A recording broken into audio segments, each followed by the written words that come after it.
नमस्कार, मैं रवीश कुमार। महाराष्ट्र में ब्लैक फंगस से मरने वालों की संख्या 480 से अधिक हो चुकी है। पूरे देश में इस बीमारी से कितने लोग मरे हैं इसका कोई आंकड़ा नहीं है। दैनिक रूप से कितने मरीज आ रहे हैं इसका कोई आंकड़ा नहीं है। अधिकृत रूप से आपको बताया ही नहीं जाता है कि भारत में ब्लैक फंगस के कितने मरीज हैं, जबकि सरकार ने इसे महामारी के रूप में नोटिफाई किया है। मतलब किसी प्राइवेट डॉक्टर के पास भी ब्लैक फंगस का मरीज आएगा तो उसे सरकार को बताना होगा।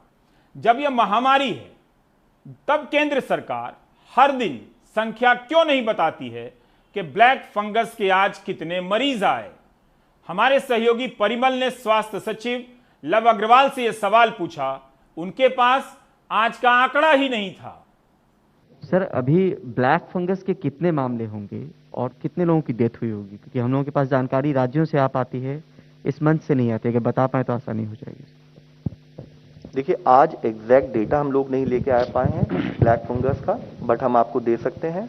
हमने स्टेट्स के लिए अपने पोर्टल पर एक ये व्यवस्था की है कि वह अपने केसेस हमें अवगत कराएं और उसके बेसिस पर ही जो अवेलेबल मेडिसिन है, एक तरफ उसकी प्रोक्योरमेंट को बढ़ाया जा रहा है, साथ ही उसके बेसिस पर उसका एलोकेशन भी स्टेट को, जो नंबर स्टेट बताती हैं उसके तहत किया जा सकता है। क्योंकि इस समय इमीडिएट बेसिस पर हम लोग लेकर नहीं है, हम आपसे बाद में शेयर कर सकते हैं। सरकार के पास संख्या है लेकिन आपको नहीं बता रही है। प्रेस कॉन्फ्रेंस में स्वास्थ्य सचिव कह रहे हैं आज उपलब्ध नहीं है, तो आए किस लिए हैं। 26 मई को रसायन व उर्वरक मंत्री सदानंद गौड़ा ने ट्वीट किया कि भारत में 25 मई तक ब्लैक फंगस के 11,717 मामले हैं। इसके बाद से केंद्रीय स्तर पर इस तरह की कोई संख्या नहीं दी जा रही है। क्या इसलिए कि आप नागरिकों को अंदाजा ही ना हो कि कितने मरीज हैं और उन मरीजों को किस तरह की दिक्कतों का सामना करना पड़ रहा है। पहले से कोविड की स्टोरी को छोड़ने का बहाना खोज रहा गोदी मीडिया ब्लैक फंगस से भी नजर फेर ले और आपको पता ही ना चले कि इस बीमारी के इलाज में लोगों पर क्या कुछ गुजर रहा है, खर्चा कितना आ रहा है। 30 मई को कर्नाटक से डॉक्टर रघुराज हेगड़े ने ट्वीट किया कि एम्फोटेरिसिन बी की खराब सप्लाई के कारण पिछले हफ्ते एक मरीज की आंख निकालनी पड़ी, क्योंकि उसका संक्रमण दूसरी आंख में भी फैलने लगा था। हम क्यों इस हालत के लिए मजबूर हुए हैं? सरकारों ने ब्लैक फंगस दवा हासिल करने की लंबी चौड़ी सरकारी प्रक्रिया तो बना दी ताकि कालाबाजारी ना हो, लेकिन इसके बाद भी और इसके कारण भी इस दवा को हासिल करना मुश्किल भरा काम हो गया है। दवा तो पूरी नहीं मिल रही है और इसके इलाज का खर्चा भी परिवारों को तबाह कर रहा है। 1 जून को दिल्ली से 36 साल के जतिन मक्कड़ के लिए मदद मांगी गई ट्विटर पर कि एम्फोटेरिसिन बी इंजेक्शन के 120 वायल चाहिए, अर्जेंट। उनका इलाज मैक्स पटपड़गंज में चल रहा है और स्थिति गंभीर है।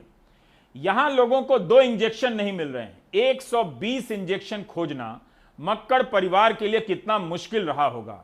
इसका मतलब है कि मरीज को ही दवा का बंदोबस्त करना पड़ रहा है। सरकार की तरफ से उपलब्ध कराने की जो भी व्यवस्था बनी है वो पर्याप्त नहीं है। सरकार सबको जरूरत के हिसाब से दवा नहीं दे पा रही है। 1 जून को कोलकाता से ममता अग्रवाल ने ट्वीट किया कि उनके पिता परबन अग्रवाल को 9 दिनों तक 50 mg हर दिन चाहिए, लेकिन इस वक्त उनके पास एक भी इंजेक्शन नहीं है, 0। 1 जून को मयंक झा ने भी कोलकाता से ट्वीट किया कि उनके पिता AMRI अस्पताल में भर्ती हैं और लिपोसोमल एम्फोटेरिसिन बी कहीं नहीं मिल रहा है। उनकी जिंदगी खतरे में है। 49 वायल चाहिए, मतलब 49 इंजेक्शन चाहिए। कोई देख रहा है अपनी आंखों के सामने कि पिता की जान किसी भी वक्त जा सकती है और इंजेक्शन नहीं है।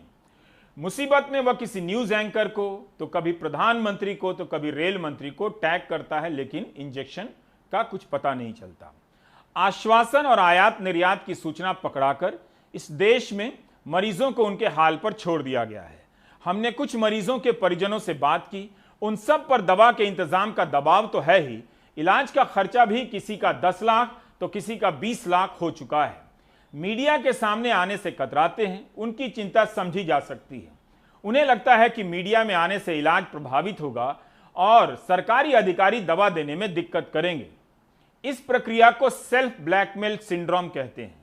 सिस्टम ऐसा चक्र बनाता है कि नागरिक अपने आप ही ब्लैकमेल होने लगता है ऑटोमेटिक रूप से। वो जानता है कि ना बोलने से भी दवा नहीं मिल रही है, लाखों का खर्च भी हो रहा है और जान भी नहीं बच रही है, तब भी वह चुप रहने का फैसला करता है। सेल्फ ब्लैकमेल सिंड्रोम कहते हैं। ऐसे कई मामलों को लेकर हमने वकील के सिंह से बात की, जो दिल्ली हाई कोर्ट में ऐसे मामलों के लिए लड़ रहे हैं। के सिंह की बातों से इसका अंदाजा तो होता ही है कि ब्लैक फंगस के मरीजों पर क्या बीत रही है। म्यूकोरमाइकोसिस या जिसे हम ब्लैक फंगस के नाम से जानते हैं, उसके करीब 10 से 12 पेशेंट ऐसे हैं जो मेरे अपने कांटेक्ट में हैं, जो हॉस्पिटलाइज्ड हैं।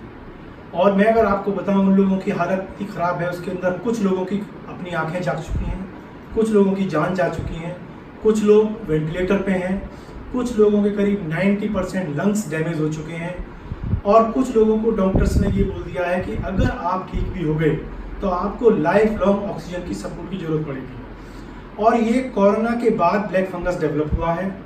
अगर हम मरीजों की बात करें, उनकी फैमिली की बात करें, तो 15 से 20 लाख रुपए तक उन लोगों का लग चुका है। इसके अंदर सबसे बड़ी समस्या ये आ रही है कि जो इसमें लाइफ सेविंग ड्रग्स है जिससे ये ट्रीट होता है, वो भारत के अंदर एक तो अवेलेबल नहीं है, और अगर अवेलेबल है तो वो ब्लैक मार्केट के अंदर मिल रहा है, और जिसके लिए हर मरीज को, उसके परिवार वालों को लगभग 5 से 6-7 गुना ज़्यादा प्राइस पे करके वो ब्लैक मार्केट से लाके वो इंजेक्शंस को लेके आ रहे हैं। इसके अंदर honourable high court, Delhi high court ने एक स्पेशल बेंच बनाई है। उसके अंदर दिल्ली सरकार को, भारत सरकार को तलब किया है और उनसे पूछा है कि आप अपनी पॉलिसी बताइए कि आप इस पॉलिसी के तहत क्या कर रहे हैं। इंजेक्शंस अगर आप नहीं बना पा रहे हैं तो आप इसकी भरपाई कैसे पूरा कर रहे हैं, क्या अगर आप इम्पोर्टेशन कर रहे हैं तो आप कितना इम्पोर्टेशन कर रहे हैं। उसके अंदर यूनियन गवर्नमेंट ने, स्टेट गवर्नमेंट ने अपनी रिप्लाई भी फाइल करी है कि हमें ओवरऑल एस्टीमेट जो हमारा है वो करीब हमें 2,30,000 इंजेक्शन चाहिए, जबकि इनके पास करीब 35 से 40,000 इंजेक्शन है। बाकी शॉर्टफॉल को पूरा करने के लिए इन लोगों ने, भारत सरकार ने, स्टेट गवर्नमेंट्स ने लगभग 5 देशों से कॉन्टैक्ट किया है फॉर इम्पोर्टेशन, लेकिन अभी तक हमारी सप्लाई चेन में इंजेक्शन लाइपोसोमॉल एम्फोटेरिसिन बी का फ्री फ्लो नहीं हुआ है, वो नहीं आया है। लिहाजा आज भी हर मरीज जो किसी भी अस्पताल के अंदर एडमिट है वो अभी भी दवाई की शॉर्टेज से जूझ रहा है। सरकार जो दवा उपलब्ध करा रही है वो पर्याप्त नहीं है। किसी को चाहिए 6 इंजेक्शन तो मिल रहा है 3, आज चाहिए तो मिल रहा है कल चाहिए तो मिल रहा है 4 दिन बाद। देरी होने से ब्लैक फंगस तेजी से पसरने लगता है। मरीज का परिवार लाखों रुपए के कर्ज में डूबने लगता है। इसलिए इलाज का खर्चा सरकार को देना चाहिए, क्योंकि उसके कर्तव्य न निभाने के कारण परिवार कर्ज में डूबा है और जान गई है। दिल्ली हाई कोर्ट में इस इंजेक्शन की कमी को लेकर 20 मई से सुनवाई चल रही है। अदालत की सख्त टिप्पणियां तो आ जाती हैं, लेकिन उसके बाद भी इंजेक्शन नहीं मिल रहा है। दिल्ली सरकार हर दिन बता रही है कि उसके पास इंजेक्शन की कमी है, जबकि दिल्ली में ब्लैक फंगस के मरीजों की संख्या 1000 से अधिक मरीज हो चुकी है। दिल्ली में कल जो था 1044 पेशेंट थे, जिसमें से 92 ठीक होकर अपने घर जा चुके हैं और 89 पेशेंट्स की अभी तक डेथ है। सर, मेडिसिन की क्या स्टेटस है? क्या अभी पर्याप्त छोड़िएगा, बिल्कुल ही नहीं है, बहुत ही दिक्कत है, बहुत ही कम है। आप बताएं 1044 में से 89 की डेथ हो चुकी है ब्लैक फंगस से? नहीं, जो अभी तक जिनकी डेथ हुई है वो 89 है, 94 ठीक होकर घर जा चुके हैं। सभी को पता होना चाहिए था कि ब्लैक फंगस के मामले दुनिया में सबसे अधिक भारत में होते हैं। पिछले साल केस कम थे, लेकिन तब भी ब्लैक फंगस के मामले सामने आए थे। दिसंबर 2020 में दिल्ली के गंगाराम अस्पताल में ब्लैक फंगस के 13 मामले आए थे। यह खबर कई जगहों पर छपी है। तभी खतरे की आहट का अंदाजा हो जाना चाहिए था और इसकी दवा का बंदोबस्त भी कर लिया जाना चाहिए था और इसे लेकर जागरूकता शुरू कर देनी चाहिए थी। लेकिन क्या ऐसा किया गया? जवाब आप जानते हैं। हमारी सहयोगी पूजा भारद्वाज ने पिछले साल मुंबई से 14 दिसंबर को ही ब्लैक फंगस पर रिपोर्ट फाइल की थी। उस रिपोर्ट में पूजा ने बताया था कि ब्लैक फंगस से अहमदाबाद में 2 लोगों की मौत हुई है और 2 लोगों की आंखें निकाली गई हैं। पूजा ने अपनी रिपोर्ट में retina and ocular trauma surgeon doctor Parth Rana का बयान दिखाया था, जिसमें डॉक्टर राणा ने कहा था कि पहले 1000 केस में 7 मामले ब्लैक फंगस के आ रहे थे, अब 20 आने लगे हैं। ये दिसंबर 2020 की बात है। ये जो म्यूकोरमाइकोसिस फंगस के केसेस जो अभी बढ़ रहे हैं, इसके अंदर मोर्टालिटी रेट लगभग 50% है। मतलब जो पेशेंट्स जिनको हो रहा है ये, उनके 50% केसेस के अंदर उनकी डेथ हो रही है। दिसंबर 2020 में अहमदाबाद और मुंबई में ब्लैक फंगस को लेकर अलर्ट जारी किया गया था। 5 महीने बाद दूसरी लहर में पूजा 10 मई को ब्लैक फंगस पर ही पहली बार रिपोर्ट फाइल करती हैं, जिसमें बताती हैं कि मुंबई के साइन अस्पताल में 1.5 महीने में ब्लैक फंगस के 30 मरीज आए हैं, जिनमें से 6 की मौत हो चुकी है। 11 लोगों की आंखें निकाली गई हैं। पूजा की रिपोर्ट में एक डॉक्टर ने कहा है कि एक सप्ताह में ब्लैक फंगस के 5 मरीज आने लगे हैं। ब्लैक फंगस की सबसे पहले रिपोर्ट मैंने पिछले साल दिसंबर महीने में की थी, 14 दिसंबर को, क्योंकि सबसे पहले अहमदाबाद से हमारे पास खबर आई थी कि डॉक्टर 4 से 5 केसेस ब्लैक फंगस के देख रहे हैं पोस्ट कोविड मरीजों में। तो मुंबई में जब मैंने पता किया था तो यहाँ के भी डॉक्टर इस तरह से मामले देख रहे थे, लेकिन तब तक इतना अलार्मिंग सिचुएशन इसलिए भी नहीं था क्योंकि मरीज इतने ज़्यादा नहीं थे। महीने में 4 से 5 बताए जा रहे थे या 1.5 महीनों में 4 से 5 बताए जा रहे थे। लेकिन यही आंकड़ा अगर आप देखें इस साल दूसरी लहर के दौरान, जो हमने पहली रिपोर्ट 10 मई के दिन की थी, तब तक हमारे पास यहाँ पे आंकड़े ऐसे थे कि डॉक्टर बता रहे थे कि एक हफ्ते में 4 से 5 मामले उनके पास पहुँच रहे हैं। बीएमसी के सबसे बड़े अस्पतालों में शामिल साइन अस्पताल की जो ईएनटी डिपार्टमेंट की हेड हैं डॉक्टर रेणुका ब्राडो, उन्होंने ऑन रिकॉर्ड हमको कहा था कि 1.5 महीने में 30 मरीजों का इलाज वो कर चुकी हैं म्यूकोरमाइकोसिस की। इनमें से 6 की मौत हो चुकी है और 11 मरीज ऐसे थे जिनकी एक आंख निकाली गई है, और एक केस स्टडी उन्होंने बताया था जिनमें से दोनों आंखें निकालनी पड़ी थी मरीज की ताकि इन्फेक्शन आगे ना बढ़े। अगले दिन ही 11 मई को राजेश टोपे, जो महाराष्ट्र के स्वास्थ्य मंत्री हैं, उन्होंने ऑन रिकॉर्ड कहा था कि महाराष्ट्र में 2000 से ज़्यादा म्यूकोरमाइकोसिस के केसेस हो सकते हैं, मामले तेज़ी से बढ़ रहे हैं और दवा की कमी है। उन्होंने ऑन रिकॉर्ड कहा था कि एम्फोटेरिसिन बी की कमी है। इसके बाद अगर आप 20 मई के आसपास आएँ तो यहाँ पर राज्य सरकार की ओर से गुजारिश की गई थी केंद्र सरकार से कि वो मदद करें, उनके पास दवा की कमी है। उन्होंने जानकारी दी थी राजेश टोपे ने कि 2 लाख इंजेक्शन की डिमांड उन्होंने कंपनी से की है, लेकिन कंपनीज का कहना है कि वो सीधे स्टेट को अलॉट नहीं कर सकते, केंद्र सरकार का अप्रूवल चाहिए। तो इसके बाद अगर आप आएँ 26 मई की टाइमलाइन पर, तो 26 मई को खुद केंद्र सरकार की तरफ से जो डेटा रिलीज़ किया गया था उसमें साफ जानकारी थी कि कितने केसेस किस राज्य में हैं। गुजरात सबसे ऊपर 2800 केसेस के साथ था, महाराष्ट्र दूसरे नंबर पर 2770 केसेस महाराष्ट्र में उस वक्त थे 26 मई के आसपास। और 26 मई के इन आंकड़ों के अगले ही दिन राज्य सरकार की तरफ से हमको जानकारी दी गई थी कि ग्लोबल टेंडर निकाला गया है एम्फोटेरिसिन बी का, क्योंकि इसकी कमी बहुत ज़्यादा थी, तो ग्लोबल टेंडर निकालना पड़ा। और जानकारी दी गई कि जून के शुरुआती 10 दिनों में उम्मीद है कि हमारे पास 60,000 वायल यहाँ पर पहुँच जाएंगे। महाराष्ट्र में 8 दिनों के भीतर ब्लैक फंगस के मरीजों की संख्या डबल से अधिक हो गई है। 4 मई को हमारी सहयोगी वृंदा के पास वसुंधरा पवार का मैसेज आया कि मां को म्यूकोरमाइकोसिस हुआ है और डॉक्टर ने कहा है 15 दिन का इलाज है और हर दिन 4 इंजेक्शन लगेंगे, कहीं से भी नहीं मिल रहा है। यह मैसेज नासिक से आया था और पूजा की रिपोर्ट 10 मई की है। यह हम इसलिए बता रहे हैं ताकि पता चले कि मई तक सरकार और उसकी कमेटियां क्या कर रही थी। शुरुआती मामलों को देखते ही इंजेक्शन के इंतजाम को लेकर सरकार को हरकत में आना चाहिए था, जो नहीं आ सकी। सरकार की हालत यह थी कि 24 मई को मंत्रियों के समूह की बैठक में स्वास्थ्य मंत्री डॉक्टर हर्षवर्धन कहते हैं भारत में ब्लैक फंगस के 5424 मरीज हैं। उसके 2 दिन पहले रसायन मंत्री सदानंद गौड़ा ट्वीट कर चुके हैं कि भारत में ब्लैक फंगस के मरीजों की संख्या 8848 है। 2 दिन में 3424 का फर्क आ जाता है। यही नहीं, डॉक्टर हर्षवर्धन के बयान के बाद सदानंद गौड़ा ट्वीट कर बताते हैं अगले दिन 25 मई की सुबह कि भारत में ब्लैक फंगस के कुल मामले 11,717 हो चुके हैं। आधे दिन में 6,293 मामलों की बढ़ोतरी हो जाती है। या तो ब्लैक फंगस इतनी तेजी से बढ़ रहा था या संख्या को लेकर सरकार के पास ही साफ साफ जानकारी नहीं थी या सरकार साफ साफ नहीं बताना चाहती थी। 20 मई को स्वास्थ्य मंत्रालय ब्लैक फंगस को महामारी की आपदा घोषित करता है। 21 मई को 5 नई कंपनियों को ब्लैक फंगस की दवा के उत्पादन की अनुमति दी जाती है और इस तरह कुल 11 कंपनियां उत्पादन करने लगेंगी, ये बताया जाता है। और 6 लाख इंजेक्शन के आयात का ऑर्डर भी दे दिया गया है, ये कहा जाता है। 21 मई को आयात की अनुमति दे दी जाती है और 2 जून को निर्यात पर रोक लगाई जाती है। कितना शानदार काम है, आप समझ सकते हैं। 24 मई को आईसीएमआर ब्लैक फंगस पर एक अध्ययन प्रकाशित करता है, बताता है कि कोविड के जितने मरीज अस्पतालों में भर्ती हैं उनमें से 3.6% मरीजों को ब्लैक फंगस हो जाता है। आप खबरों को खंगालेंगे तो पता चलेगा कि ब्लैक फंगस को लेकर सरकार का हर बड़ा एक्शन 15 मई के बाद शुरू होता है, जबकि सितंबर 2020 में इस पर रिसर्च पेपर छप चुका था कि कोविड के मरीजों में ब्लैक फंगस देखा जा रहा है। आप सोचिए, टास्क फोर्स के मेंबरान, इतने सारे मेंबर हैं पढ़े लिखे, क्या कर रहे थे? क्या वे रिसर्च पेपर भी नहीं पढ़ते हैं? क्या यह बड़ी चूक नहीं है? आज इंजेक्शन की कमी से सब जूझ रहे हैं, लोग मर रहे हैं। कहते हैं कि सरकार डायरेक्टली गिलियड कंपनी से बात कर रही है और शायद जून के आखिर तक कंपनी से डायरेक्टली कुछ 10 लाख डोज आ सकते हैं। पर इस बीच में मरीजों का क्या होगा?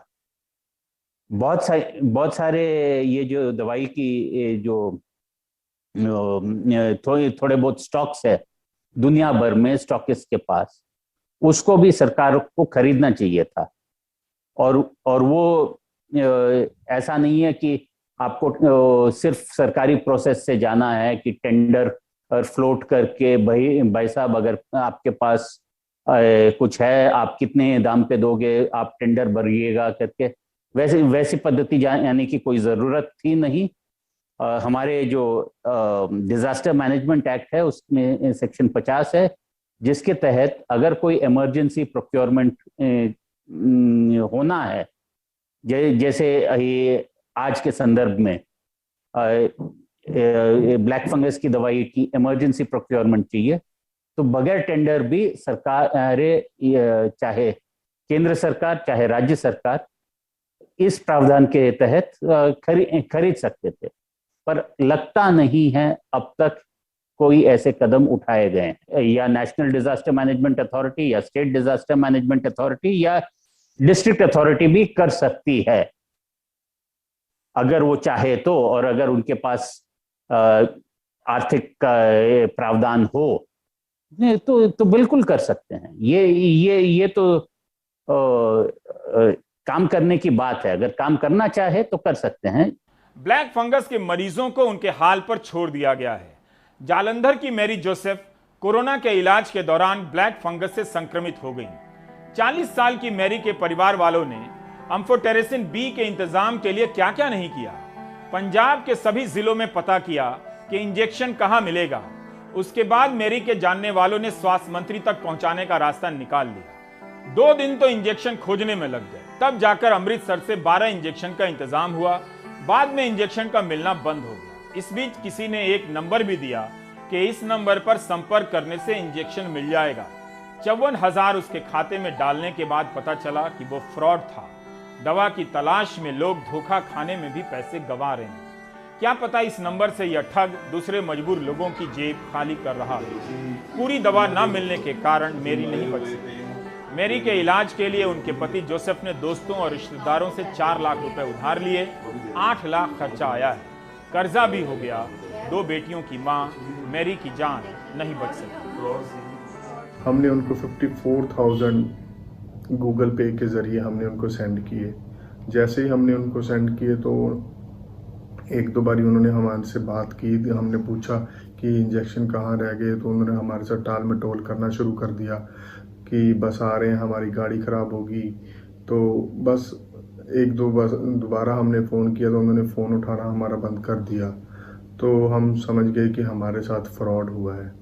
तो हमने उसकी रिपोर्ट कमिश्नर ऑफ लुधियाना को ईमेल के ज़रिए दी कि हमारे साथ ऐसा फ्रॉड हुआ है।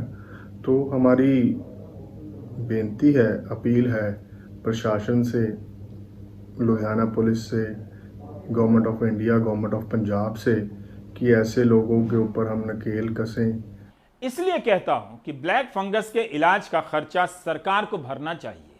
जितना पैसा झूठे विज्ञापनों पर खर्च होता है, प्रोपेगेंडा करने में खर्च होता है, उसी से लोगों का इलाज भी हो सकता है।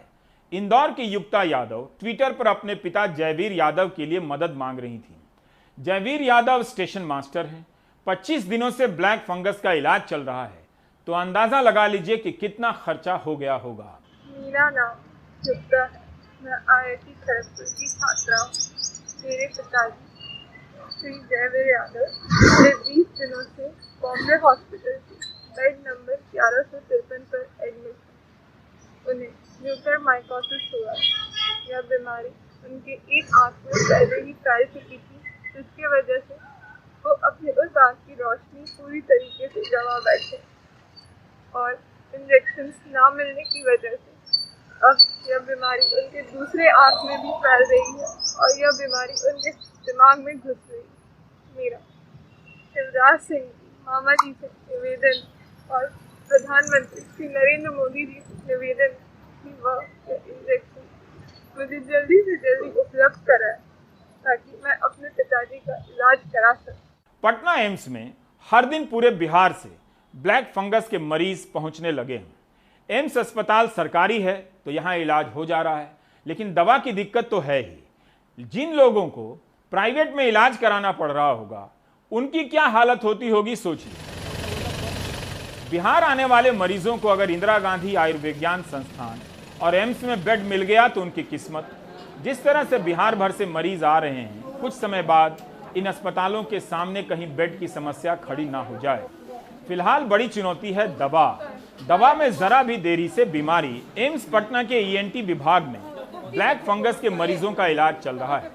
डॉक्टर क्रांति भावना कहती हैं कि पिछले 12 दिनों में 45 मरीजों का ऑपरेशन करना पड़ा है। दवा अगर समय पर ना मिले तो यह बीमारी और विकराल हो जाती है। मनीष कुमार से बात करते हुए डॉक्टरों ने बताया कि ऑपरेशन के बाद भी इसी दवा की जरूरत होती है, इसलिए लंबे समय के लिए मरीज के लिए दवा होनी ही चाहिए।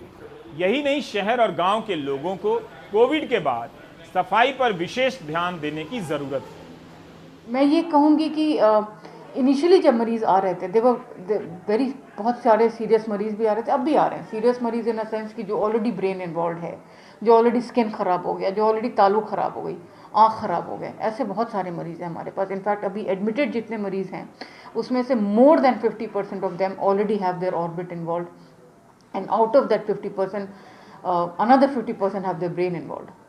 तो आप समझ रहे हैं कि सिविरिटी तो ज़्यादा है क्योंकि वो टाइम हमें नहीं दे रहा है बहुत ज़्यादा।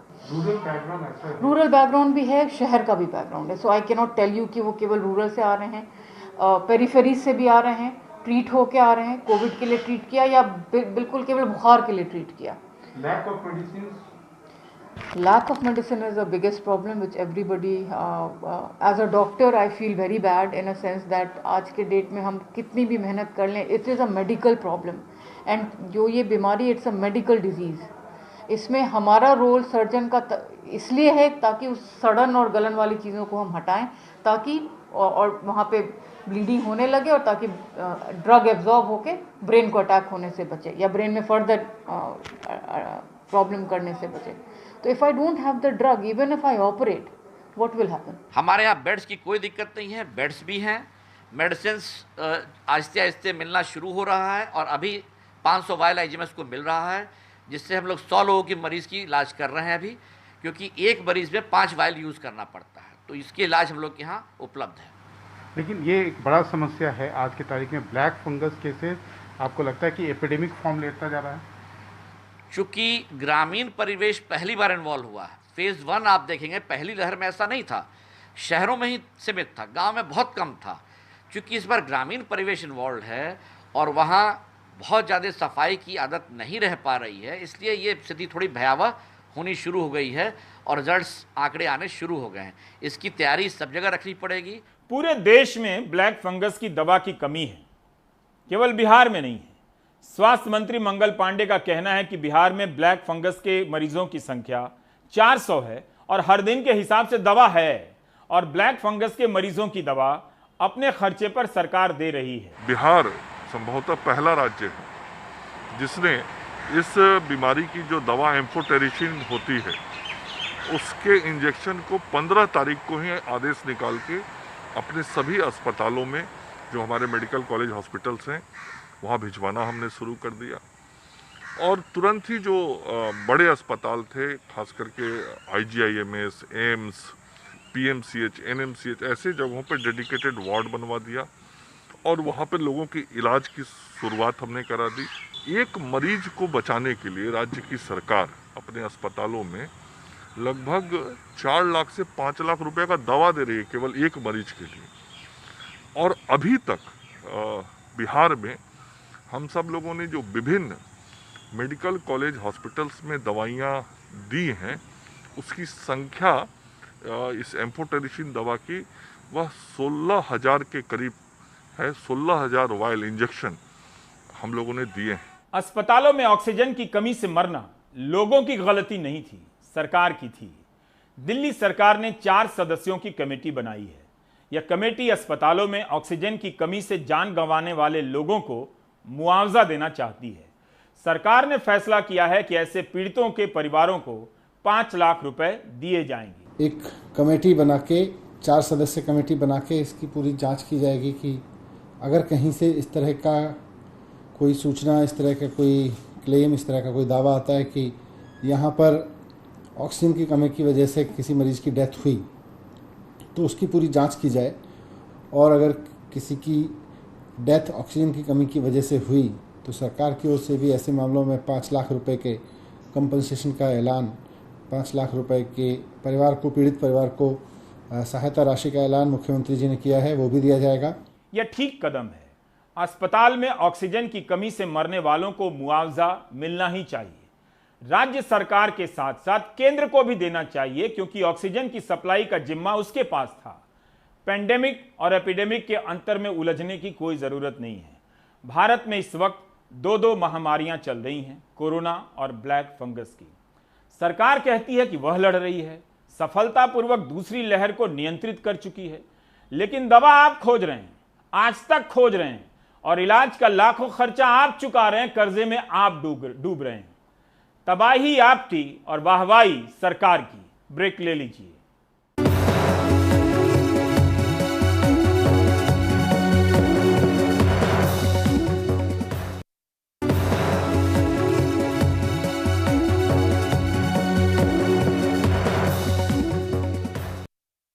कोरोना की दूसरी लहर जब कम हो रही है, तब वो कहानियां सामने आ रही हैं जिसमें पता लग रहा है कि कैसे ये लहर महाराष्ट्र के गांवों में कई परिवारों को उजाड़ गई है। हम 3 कहानियां लाए हैं जिनमें परिजन तो चले गए, लेकिन जो बचे हैं उन्हें यह दर्द सालता रहेगा कि कितने कम साधन थे अपनों को बचाने के लिए। डॉक्टर पूछ रहे थे कि मां को बचाएं या मामा को। सोलापुर के टेम्भुरली गांव में रहने वाले भैया शेख का पूरा परिवार 9 दिन में उजड़ गया। उनके पिता मोहम्मद हनीफ शेख, उनकी बड़ी मम्मी, छोटी मम्मी, उनकी पत्नी, उनके भाई एक एक कर कोरोना की वजह से दम तोड़ते रहे। 7 लोगों के परिवार में 5 की जान चली गई। कोरोना के साथ में हमारा रिश्ता चालू हुआ 20 अप्रैल 2021 से। इसके बीच पहले हमारे घर में डेथ हुई 27 अप्रैल 2021 और आखिरी डेथ हुई 6 मई 2021। इन 9 दिनों के अंदर मेरे घर में 5 लोग इस दुनिया से जा चुके हैं। उसके अंदर मेरा अब्बा मोहम्मद हनीफ मौला शेख, उम्र 68 साल, मेरी अम्मी इल्लिल्ला मोहम्मद हनीफ शेख, उम्र 61 साल, मेरी छोटी माँ रुखसाना मोहम्मद हनीफ शेख, उम्र 55 साल, मेरे बड़े भाई इकबाल मोहम्मद हनीफ शेख, उम्र 31 साल, और मेरी बीवी आरजिया भैया शेख, उम्र 24 साल। ये लोग कोरोना से इस दुनिया से जा चुके हैं, मगर कोरोना से जाने से ज़्यादा इनको इलाज जो सही नहीं मिला है दवाखानों में, अस्पतालों में, इससे लोग मरे हैं। ये मेरा पहली बात है। 75,000 में 3 रेमडेसिविर लिए, तो 3 में से 2 पूरी तरह से डुप्लीकेट थे, ये डॉक्टर्स का कहना है। दूसरे दवाखाने जो रेमडेसिविर देने के बाद में हमारे पिताजी ऑक्सीजन नहीं था, बात कर रहे थे, 2 बार दिन में नहाए थे। ऐसे आदमी को 1.5 घंटे में आदमी की मौत हो जाती है। यानी रेमडेसिविर कितने प्रतिशत सही था, आप इस पर अंदाजा लगा। अहमदनगर के पूर्णतांबा गांव के अभिलाष अपनी भाभी और भतीजों के साथ कब्र पर फूल चढ़ाने आए हैं। 21 अप्रैल से 5 मई के बीच कोरोना ने मां, बड़े भाई और 2 मामाओं को छीन लिया। अभिलाष के सामने एक वक्त ऐसा आया था जब उनकी मां और भाई दोनों को रेमडेसिविर इंजेक्शन की जरूरत थी, लेकिन अस्पताल में सिर्फ 1 इंजेक्शन था और डॉक्टर ने पूछा किसे देना है। इतना बड़ा परिवार था, मामा, माँ, बड़ा भाई, दूसरा मामा, 4 लोग एक साथ 8 दिन के अंदर सब घर छोड़ के गए। अभी खाली घर में मैं, मेरी भाभी और एक भाई और छोटे छोटे 3 बच्चे, पूरा घर हमारा एक कोरोना की वजह से पूरा घर हमारा खाली हो गया है। तो कठिन परिस्थिति से हम लोग जा रहे हैं। हर एक हॉस्पिटल में फ़ोन करते थे, जितने भी रिलेटिव्स है, जितने भी फ्रेंड सर्कल है, सबको फ़ोन किया बेड मिलने के लिए, किधर भी बेड नहीं मिला। ना श्रीरामपुर में था खाली, ना नगर में, ना संगमनेर में, ना नासिक में, किधर भी बेड नहीं मिला। मामा को कैसा लाने का हॉस्पिटल में, हम लोगों को रात को 8 बजे बेड मिला, लेकिन मामा ने घर पर ही दम तोड़ दिया। उसी दिन, वो दूसरे दिन रात को मामा ने दम तोड़ दिया, मामा एक्सपायर हो गया। घर से फ़ोन आया, फिर मैं बोला अभी क्या करने का। उसी रात को मम्मी को बहुत तकलीफ हो रहा, माँ को, भाई को भी बहुत तकलीफ हो रहा, दोनों भी मौत के कुएं में थे। ऐसा बोला तो भी चलेगा। इधर ये तड़प रही थी, इधर ये तड़प रहा। डॉक्टर लोग पहले से बोल रहे थे रेमडेसिविर लाओ, रेमडेसिविर इंजेक्शन लाओ। कहाँ से रेमडेसिविर लाओ? रेमडेसिविर कहीं पर भी नहीं मिला। एक रेमडेसिविर मिला, डॉक्टर के पास गया, एक मिला। डॉक्टर बोल रहा इधर तेरी माँ है, इधर तेरा भाई है, अभी क्या करने का तू ही बता, किसको बचाने का, क्योंकि दोनों भी मरने वाले। किसको बचाने का तेरे हाथ में। मेरे कुछ समझ में नहीं आ रहा था। मैं बोला डॉक्टर मैं कुछ भी नहीं बोल सकता, आपको जैसा करने का आप वैसा करो। सांगली जिले के शिरसी गांव के झिमुर परिवार में तो अब कोई नहीं बचा है। पहले पिता सहदेव बीमार हुए, फिर मां सुशीला, मुंबई में सॉफ्टवेयर इंजीनियर बेटा सचिन दोनों का सहारा बनने आया था। बीमारी ने उसे भी पकड़ लिया और 13 घंटे के भीतर माता, पिता और पुत्र तीनों की मौत हो गई। माझ्या आई वडील प्रमाणे असणारे माझे सासू सासरे, मेरे माता पिता जैसे सास ससुर और देवर सचिन, सभी के प्राण चले गए। अस्पताल ने क्या इलाज किया, नहीं किया, मुझे इस पर नहीं बोलना है। जो दुख का पहाड़ मेरे परिवार पर गिरा है, खासकर मेरे पति का दायां हाथ चला गया। पूरा झिमुर परिवार टूट गया। आम्ही पूर्ण झिमुर कुटुंबीय कोलॅप्स झालेला आहोत। अब वक्त अपनों की सूद लेने का है। जो परिवार में बच गए हैं उनका बुरा वक्त अब भी जारी है। हम उनकी मनोदशा का अंदाजा लगा सकते हैं। उजड़े परिवारों को धीरज, ढाढ़स और मदद की जरूरत होगी ताकि वो फिर से खड़े हो सकें। टूटे परिवारों की कहानी दिखाने का मकसद तभी पूरा होगा जब आप अपने आसपास के ऐसे लोगों का ख्याल रखना शुरू कर देंगे। सोलापुर से सलाउद्दीन शेख, अहमदनगर से माधव ओझा, सांगली से रॉबिन डेविड और मुंबई से cameraman Praveen Rohit Sunil Singh, NDTV India के लिए।